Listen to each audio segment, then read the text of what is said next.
satu bidang ilmu di dalam bahasa Melayu, dan juga dalam bidang bahasa secara umumnya, sebab dalam bahasa Inggeris pun dalam bahasa Arab kita juga ada bidang sastra.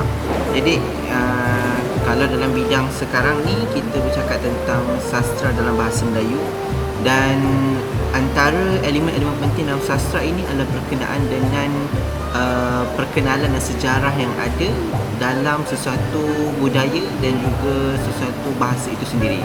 Contohnya dalam bidang sastra kita ada bidang puisi, puisi klasik dan juga puisi moden. Dalam puisi klasik itu kita ada taliban, gurindam, pantun, syair.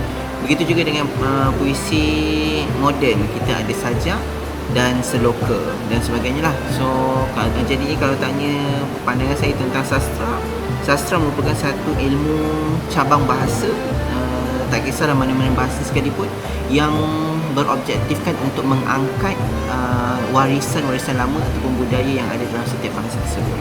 Okey, untuk sastra apa yang saya faham, sastra ni berasal daripada perkataan Sanskrit yang maknanya kastra.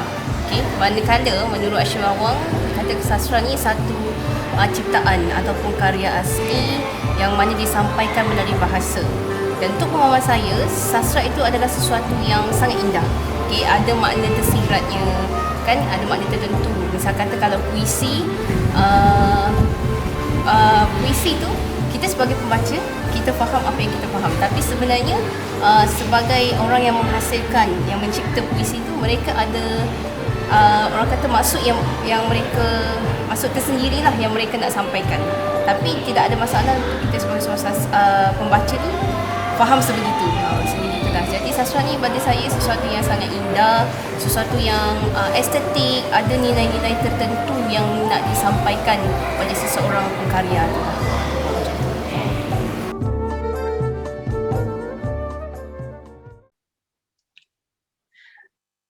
Itulah dia sedikit bingkisan klip video mengenai respon para pelajar UIM Pagoh mengenai sastra dan menjadi pembuka program wawancara kita pada hari ini.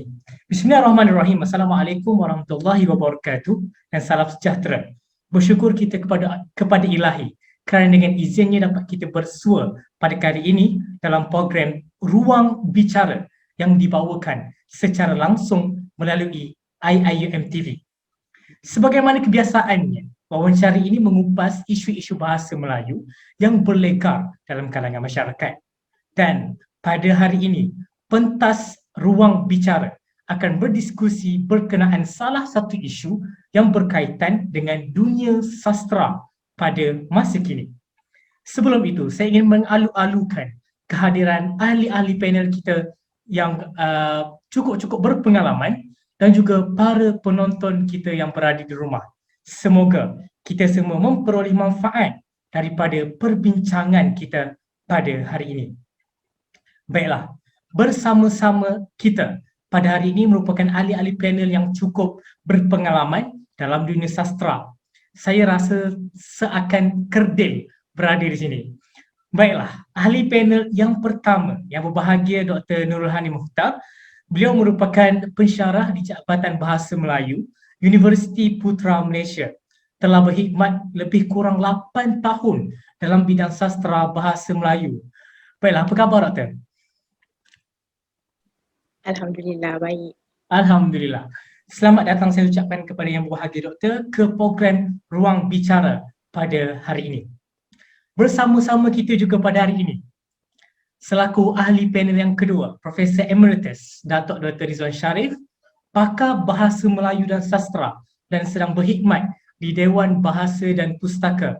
Apa khabar Prof? Alhamdulillah. Alhamdulillah. Prof, saya ingin bertanya Prof. Ada yang berkata bahawa Prof merupakan pengganti kepada Profesor Datuk Dr. Teo Kok Siong. Betul ke dakwaan itu Prof? Oh, rasanya saya tidak lagi sampai ke tahap itu. Saya masih lagi di bawah-bawah saja. Okey, baik. Apa-apa pun terima kasih atas kesudian Prof untuk bersama kami pada hari ini. Baiklah, sebelum kita pergi lebih jauh dan lebih mendalam, izinkan saya menerangkan sedikit tentang topik perbincangan kita pada hari ini, iaitu sastra Melayu dalam pendidikan, titik bertindih, pembentukan jati diri di Malaysia. Sastra menurut Kamus Dewan edisi maafkan saya, sastra menurut Kamus Pelajar edisi kedua merupakan kesusastraan hasil seni yang diwujudkan dalam bentuk karangan bebas atau dalam bentuk puisi atau dikatakan juga sebagai bahasa yang digunakan dalam penulisan. Justru, sejauh manakah sastra Melayu pada hari ini mampu memberi impak ke atas jati diri masyarakat? Adakah ianya penting dan signifikan pada era kini atau kewujudannya hanyalah terhad di dalam buku-buku pelajaran sahaja? Semuanya itu akan dirungkaikan oleh ahli-ahli panel kita. Jadi sebagai pembuka perbincangan kita pada hari ini, saya ingin bertanya soalan kepada panel yang pertama, yang berbahagia Dr. Nurhani. Baik Doktor, sebagai individu yang sudah lama berkecimpung dalam bidang sastra, apakah sebenarnya yang dimaksudkan dengan sastra? Silakan Doktor. Baik, terima kasih saya ucapkan kepada moderator untuk soalan tersebut. Assalamualaikum warahmatullahi wabarakatuh. Saya ucapkan kepada semua yang berbahagia. Prof. Rizwan, izinkan saya. Baik, untuk menjawab soalan yang diajukan oleh moderator sebentar tadi, baik. Perkataan sastra itu sebenarnya berasal daripada bahasa Sanskrit iaitu kastra yang berbau maksud kitab suci.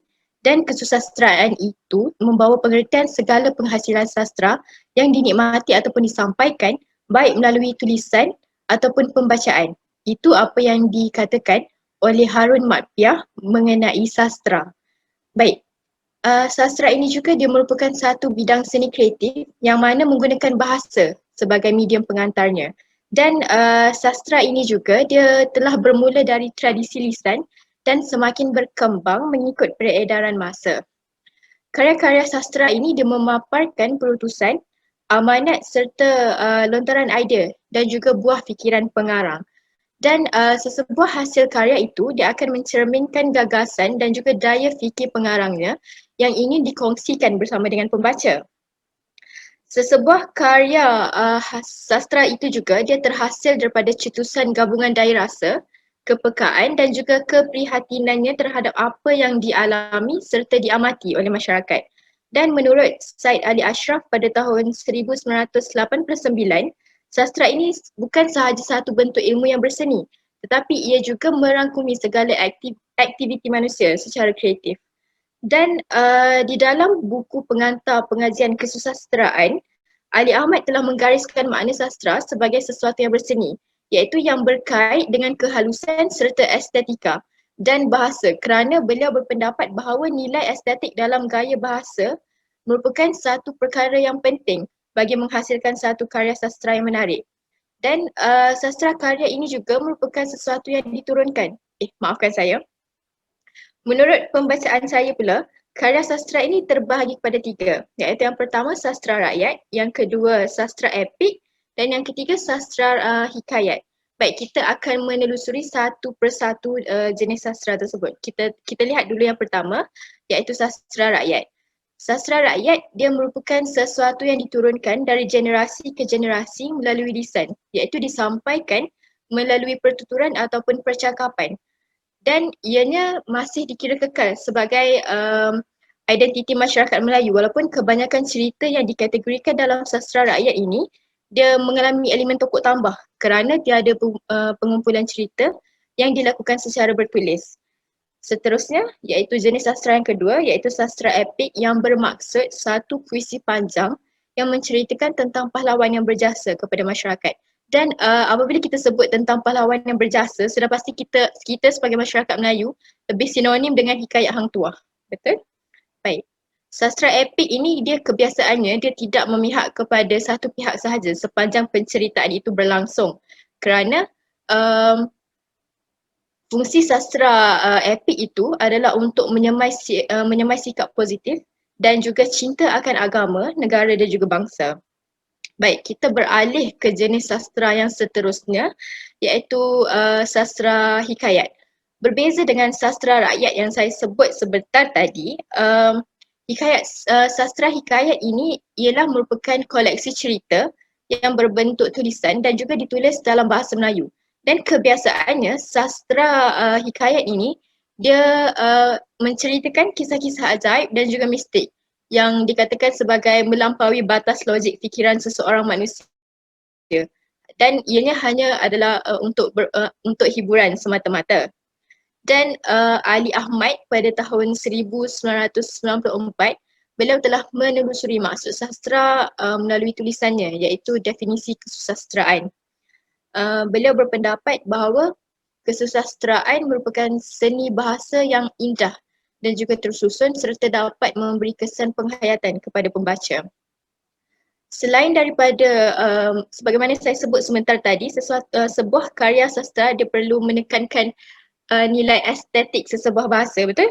Baik, selain daripada mengandungi bahasa-bahasa yang indah, karya sastra itu juga perlu diiringi dengan unsur akaliah.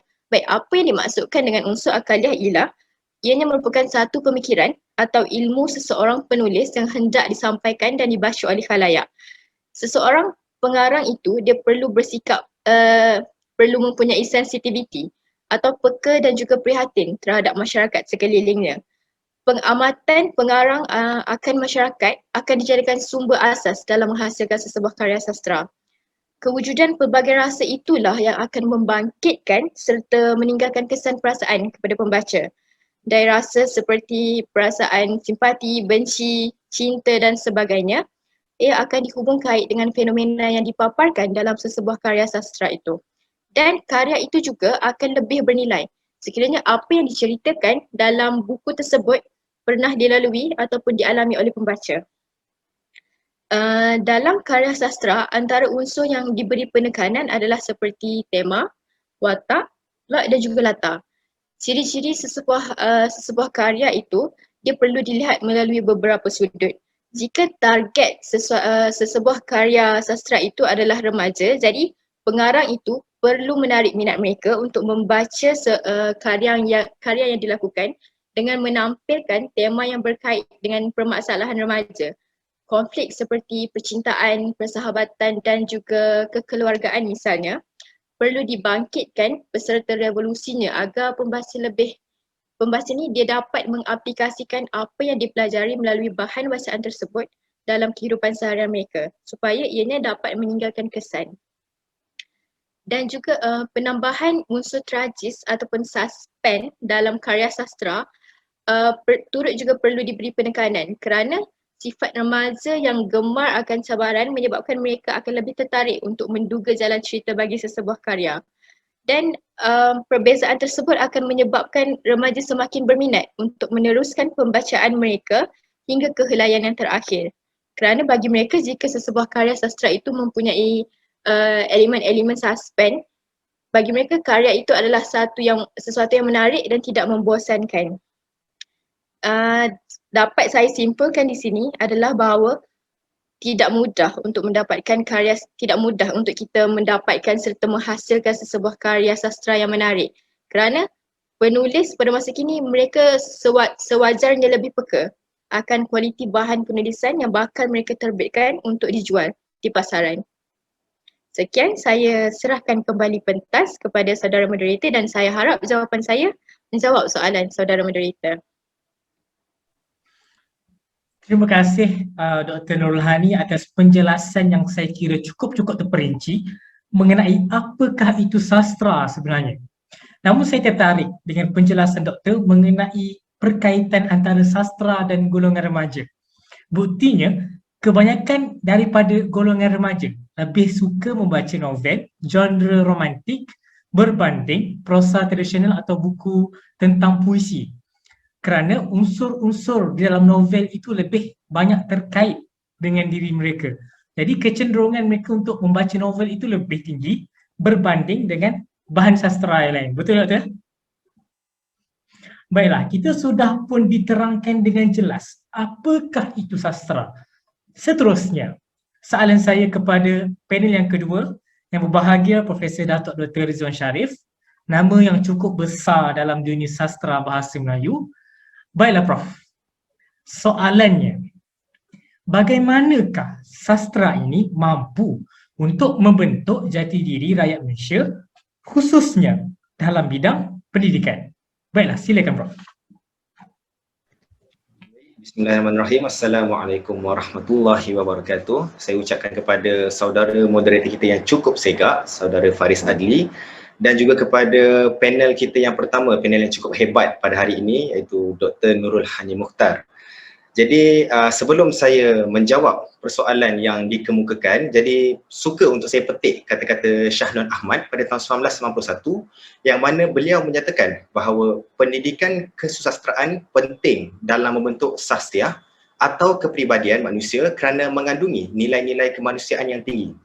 Jadi di sini kita dapat lihat bahawa pendidikan kesusasteraan itu sendiri yang mana terkandung pelbagai bidang yang mana merangkumi dalam pelbagai ilmu ya seperti puisi atau penulisan kreatif dan sebagainya, mempunyai satu unsur-unsur nasihat yang kita tidak dapat dalam ilmu-ilmu lain sebagai contoh.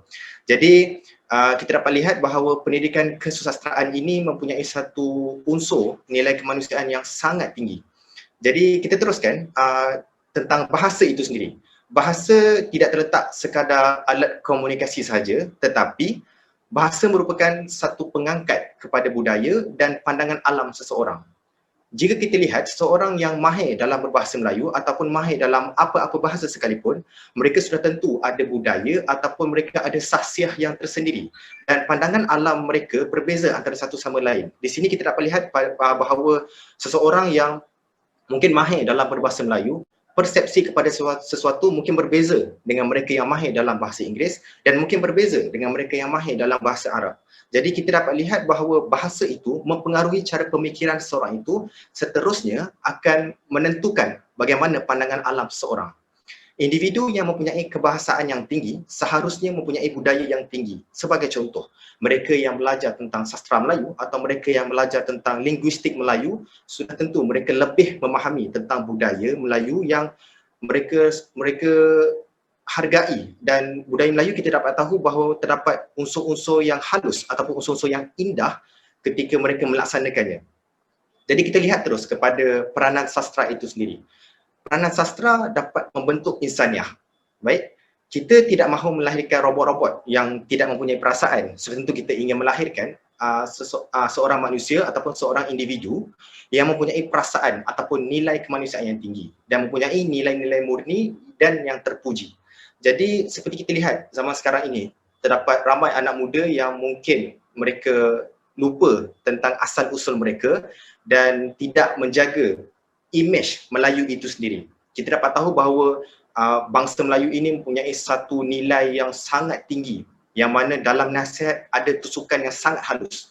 Jadi kita ingin melahirkan pemimpin-pemimpin yang bermoral, jati diri dan mempunyai nilai-nilai kemanusiaan yang tinggi. Jadi melalui pembelajaran sastra bahasa Melayu, kita dapat merungkai ataupun kita dapat menggali ilmu-ilmu tentang budaya bahasa Melayu itu sendiri. Jika kita sendiri melupakan tentang bahasa Melayu, bagaimana kita ingin menggali ataupun merungkai lagi budaya-budaya Melayu yang sangat tinggi nilainya. Kita lihat pada peringkat sekolah yang mana sastra Melayu memainkan peranan dalam cabang ilmu dan senjata yang dapat meresap dan berkembang ke dalam pelbagai disiplin ilmu sejajar dengan konsep bahasa merentas pokok kurikulum. Jadi di sini kita dapat lihat ada setengah sekolah mereka sudah ada kelab bahasa Melayu dan mereka juga ada kelab bahasa Inggeris dan ada kelab bahasa-bahasa yang lain. Di sini kita dapat menerapkan kepada pelajar bahawa ada nilai bahasa sesuatu itu. Sebagai contoh, kelab bahasa Melayu, sudah tentu kelab bahasa Melayu itu meninggikan ataupun menaik tarafkan satu nilai yang mungkin tidak terjangkau di akal tentang nilai bahasa itu sendiri. Pada peringkat tinggi pula, kita dapat lihat tentang teknik-teknik penulisan ilmiah, rencana dan penulisan kreatif. Jadi apabila kita terdedah dengan ilmu-ilmu sebegini, sudah tentu pengetahuan mereka lebih jelas berkenaan dengan bahasa Melayu itu. Dan sastra Melayu itu juga, dan pelajar-pelajar di peringkat tinggi juga mempunyai pengetahuan tentang penerbitan dan penyiaran selaras dengan matlamat pembudayaan bahasa Melayu. Jika kita lihat, jika kita menceburi bidang penerbitan ataupun bidang penyiaran, kita dapat lihat perbezaan antara penerbitan atau penyiaran bahasa Melayu dan juga penerbitan dan penyiaran bahasa Inggeris. Kita dapat lihat kebudayaan itu agak berbeza dari segi mungkin yang bahasa Melayu lebih santun ketika berbicara, dan kita dapat lihat jika penyiaran atau penerbitan bahasa Inggeris, mereka lebih menggunakan bahasa-bahasa yang agak sedikit kasar. Jadi kita dapat lihat bahawa bahasa Melayu itu sangat menekankan tentang kesantunan berbahasa. Sastra Melayu juga menekankan tentang bahan rangsangan untuk mengembangkan ilmu. Jadi apabila kita mengambil cakna tentang pengetahuan sastra bahasa Melayu ini, kita dapat mengembangkan minda kita tentang untuk mengambil ilmu mana yang boleh kita ambil sebagai pedoman dan ilmu mana yang boleh mungkin kita boleh elakkan untuk keburukan kita pada masa akan datang. Dan sastra Melayu juga dapat membentuk minda remaja, yang mana kita dapat lihat sesetengah remaja zaman kini tidak menjaga adab, tidak menjaga akhlak. Jadi dengan pengetahuan tentang sastra Melayu, kita dapat mendidik remaja supaya mereka menghargai budaya bahasa Melayu itu dan sentiasa menjaga keindahan budaya Melayu itu sendiri. Jadi untuk simpulkan tentang penyampaian saya sebentar tadi, kita perlu menjaga bahasa Melayu ini sebaik-baiknya, kerana bahasa Melayu itu mempunyai budaya yang sangat tinggi jika kita kaji, jika kita menggali, jika kita merungkai satu persatu. Jadi untuk mengakhiri kata-kata saya, suka untuk saya ingatkan, tanpa bahasa siapalah kita? Kitalah penjaga bahasa itu sendiri. Jadi saya serahkan kepada saudara moderator untuk meneruskan slot. Terima kasih. Baiklah, terima kasih Profesor Datuk Dr. Rizwan Sharif atas justifikasi yang sangat jelas dan terperinci. Saya kira banyak yang telah dirungkaikan oleh Prof mengenai peranan dan fungsi sastra itu sendiri sehingga berperanan membentuk jati diri kita. Saya juga bersetuju dengan pendapat Prof bahawa kita tidak mahu melahirkan robot-robot tadi yang tidak mempunyai perasaan. Hal ini kerana sastra itu sendiri lahir dari jiwa dan akal budi manusia yang diterjemahkan dalam bentuk lisan dan juga tulisan. Baiklah, sidang penonton yang dikasihi sekalian, saya pasti semua tertanya-tanya tentang panel ketiga kita pada hari ini. Untuk pengetahuan semua yang berbahagia, Dr. Fatin Atiqah sedang menjalani rawatan di hospital. Sungguh pun demikian, kerana semangat beliau yang teguh, beliau bersetuju untuk bersama-sama kita dalam program Ruang Bicara pada hari ini. Baiklah, saya akan cuba mendapatkan beliau sebentar. Assalamualaikum. Apa khabar doktor di sana?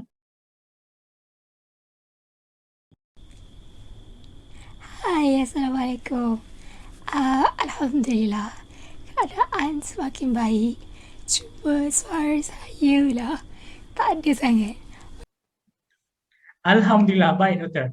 Soalan untuk doktor. Pada pendapat doktor, sastra Melayu dan budaya barat, yang mana lebih baik dalam memberi impak kepada jati diri manusia? Silakan doktor. Lalu saya nak ucapkan terima kasih kepada saudara Faris atas soalan yang dia ajukan. Sebenarnya bagi saya lah sastra Melayu dan juga apa lagi satu budaya barat kan. Kalau bagi saya dua benda yang sangat berbeza. Sebab satu, kita cakap tentang budaya. Budaya ni maksudnya tamadun, peradaban. Bila kita sentuh tentang tamadun dan juga peradaban, kita sentuh juga dia punya cerita-cerita rakyat, kita sentuh dia punya pemakaian, sejarah dia dan sebagainya kan. Kemudian bila kita cakap pasal sastra ni sebenarnya dia bermula daripada bahasa kan. Jadi kalau tanya saya akan cakap sastra Melayu itu membentuk kita punya jati diri. Sebab bahasa, kan, sebab bahasa itu sendiri. Atas alasan kita semua gunakan bahasa. Tambahan pula kan, sastra Melayu ni dia bidang seni kreatif.